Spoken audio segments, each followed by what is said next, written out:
Is there a relationship that you can look back at and say to yourself, man, I wish I had ended that sooner? I'm going to tell you why we tend to force connections and how to stop doing that in 2 steps. Let's think about attraction and how it's developed. You come across someone who is pretty or handsome.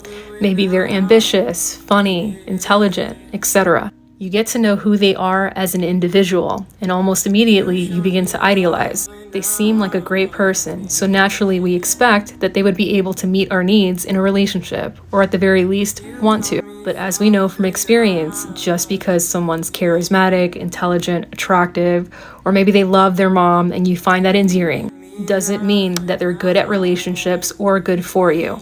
After all, when it comes to love and intimacy, compatibility is measured by something more important. When we're in the getting to know you phase, it's important to ask meaningful questions that reflect our personal needs. If you don't know what your needs are, the easiest way to identify them is to look at your past relationships. What was missing? What made you feel unsatisfied? Here are some examples of the questions you can ask. What is your attachment style? How do you feel about being friends with exes? What is your desired level of communication in a relationship? What's your idea of moving too fast or too slow? Some of you are probably yelling at this point. People lie. They tell you what you want to hear in the beginning. And you are absolutely correct. Some people do lie, which leads me to step 2. Slow down. Emotional intelligence is crucial to building a healthy and lasting relationship. And you don't know if someone's emotionally intelligent until you're in a situation that requires them to be. Until you see how this person handles conflict. Until you see how they communicate and receive negative emotions. Until you see that they're able to respect your boundaries and respectfully set their own.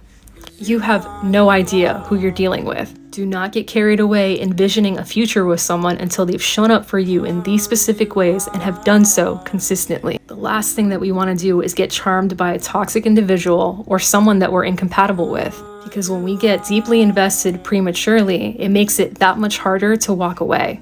If you've noticed this pattern in your relationships and it's something that you're struggling with, I strongly recommend working through it in therapy. It's a journey that I personally went through and it literally changed my life. And if you don't have the means or access to healthcare, there are plenty of books written by PhDs and licensed therapists on this subject. If you ever want to vent to a friend about your situation, I do these really laid back one-on-one sessions where you're able to talk openly without judgment and of course get a little bit of feedback in return. Just get out there and do the work, because when you heal, you learn how to advocate for your emotional needs and your emotional well-being with confidence and strength.